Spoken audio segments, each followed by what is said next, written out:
दोस्तों स्वागत है आप सबका आपके अपने YouTube channel reasoning by Qadir sir में। तो दोस्तों आज की क्लास शुरू करते हैं जो कि एसएससी और रेलवे के एग्ज़ाम के पॉइंट ऑफ व्यू से काफ़ी इंपॉर्टेंट क्लास है, जो कि अब जितने भी एग्ज़ाम अब तक हो रहे हैं और जो हो चुके हैं हाल फिलहाल 1-2 साल में, तो उसके पॉइंट ऑफ व्यू से काफ़ी इंपॉर्टेंट क्वेश्चन है, पीवाईक्यू क्वेश्चन है। तो आपके आने वाले एग्ज़ाम में काफ़ी फ़ायदेमंद साबित करेंगे। तो शुरू करते हैं आज के पहले सवाल से। तो देखो दोस्तों, पहला सवाल आपके सामने है, इनइक्वालिटीज़ का क्वेश्चन है। आपके सामने स्टेटमेंट दिया हुआ है, कंक्लूजन दिया हुआ है। तो स्टेटमेंट के अकॉर्डिंग देखते हैं कि कौन सा कंक्लूजन फॉलो कर रहा नहीं कर रहा है, तो उसके अकॉर्डिंग हम आंसर पता करेंगे। ठीक है, तो पहले कंक्लूजन देख लेते हैं। तो देखो कंक्लूजन पहला क्या कह रहा है कि S is less than N, मतलब एस जो है छोटा है एन से। तो स्टेटमेंट में चेक कर लेते हैं।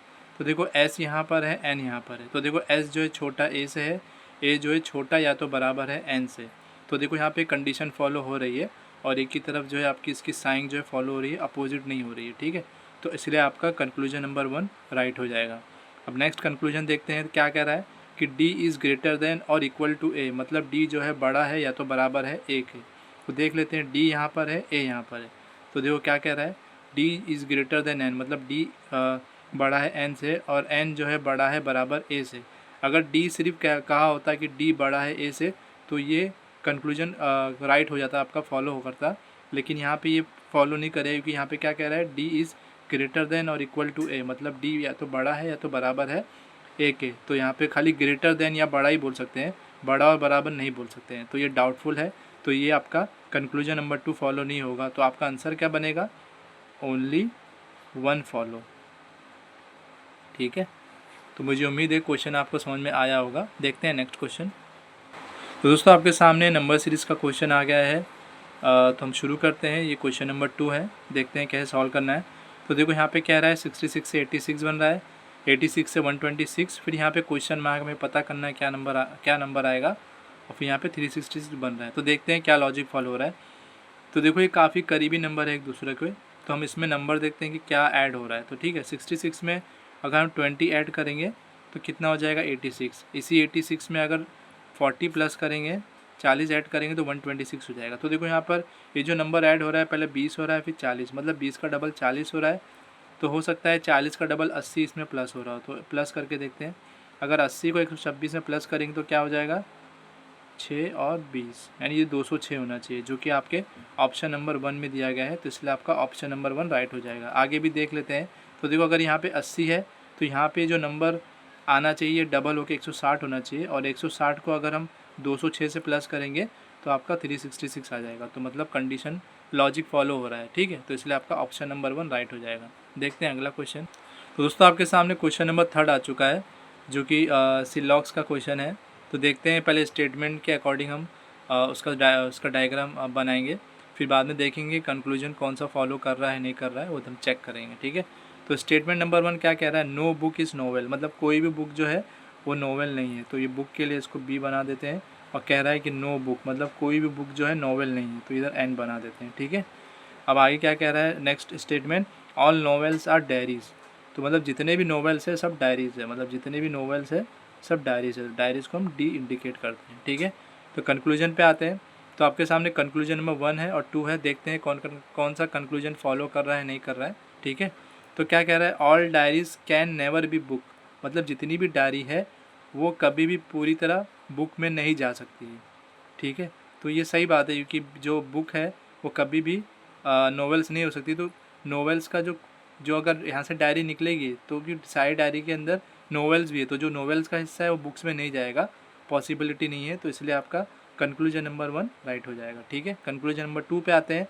कह रहा है सम बुक्स आर डायरीज, मतलब कुछ बुक्स जो है डायरी है, तो ये हम कह नहीं सकते कि इनमें कोई रिलेशन हमें दिख नहीं रहा है, डाउटफुल है। तो इसलिए ऑप्शन कंक्लूजन नंबर 2 जो है रॉन्ग हो जाएगा। ठीक है, तो इसका आंसर क्या बनेगा, ओनली 1 फॉलो। ठीक है, ओनली कंक्लूजन नंबर 1 फॉलो, ये आपका आंसर बनेगा।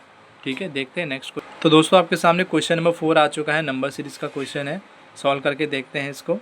ठीक है, तो देखो ये काफ़ी करीबी नंबर है, हो सकता है ये नंबर माइनस माइनस करके बन रहे हो, तो देख लेते हैं क्या लॉजिक चल रहा है। ठीक है, अब देखो 141 में क्या माइनस करे कि 1098 हो जाए। 1098 कैसे हो सकता है, 302 मतलब 343।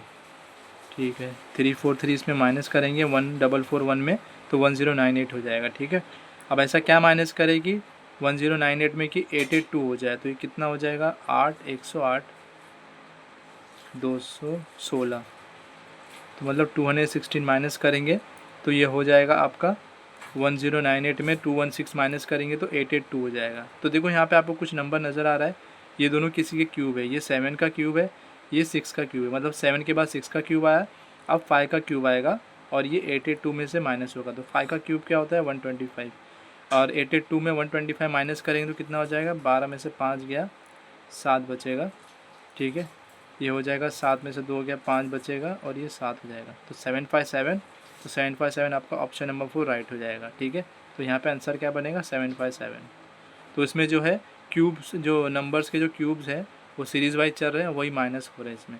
तो अगला जो है 757 में क्या माइनस करेंगे, 5 का क्यूब है तो यहाँ पे 4 का क्यूब आएगा, यानी कितना 64 इसमें माइनस होगा 757 में, तो 693 बन जाएगा। फिर क्या आएगा, फिर आएगा 3 का क्यूब मतलब 27 को 693 में माइनस करेंगे तो 666 आ जाएगा, ठीक है। तो ये लॉजिक चल रहा है इसमें। तो मुझे उम्मीद है आपको ये क्वेश्चन समझ में आया होगा। देखते हैं लास्ट क्वेश्चन। तो दोस्तों आपके सामने क्वेश्चन नंबर 5 आ चुका है, जो कि आज की क्लास का आखिरी क्वेश्चन है। तो देख लेते हैं इसको कैसे सॉल्व करना है। अब देखो यहाँ पर इसको कैसे सॉल्व कर सकते हैं। तो देखो 3 से 6 बन रहा है, 6 से 9, 9 से 18 बन रहा है, तो 18 से 21 बन रहा है, तो 21 से क्या बनेगा देख लेते हैं लॉजिक क्या चल रहा है।